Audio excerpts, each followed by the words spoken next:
अस्सलाम वालेकुम, मैं हूं आपका मेजबान लियाकत राज। नाजरीन, पाकिस्तान पीपुल्स पार्टी यौम तासीस 30 नवंबर को कोटा में मनाने का इरादा रखती है। आज पाकिस्तान पीपुल्स पार्टी बलूचिस्तान के कमेटी का एक अहम इजलास पीपुल्स पार्टी के चेयरमैन बिलावल भुट्टो जरदारी और फरियाल तालपुर की सरबराही में बिलावल हाउस में मुनक्कद हुआ, जिसमें बलूचिस्तान की पीपल्स पार्टी के रहनुमाओं ने बड़ी तादाद में शिरकत की, जिनमें सरदार सनाउल्लाह जहरी, सरदार अब्दुल कादिर बलोच, उनके साथ जो है वो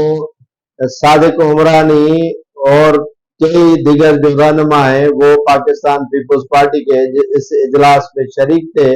उनमें फैसला कर लिया गया है कि वो आने वाले आम इंतखाबात की तैयारी करें और वहां पर जो है वो अपनी सियासी सरगर्मियां अब से शुरू की जाएं। और ये भी फैसला किया गया कि सूबाई जो दारुल हुकूमत कोटा है उसमें पाकिस्तान पीपुल्स पार्टी यौम तासीस जो 56वां यौम तासीस है पाकिस्तान पीपुल्स पार्टी का, वो कोटा में मनाएगी। देखते हैं कि पाकिस्तान पीपुल्स पार्टी कोटा समेत पूरे बलूचिस्तान में कितनी सीटें निकाल पाती है और मुस्लिम लीग नून का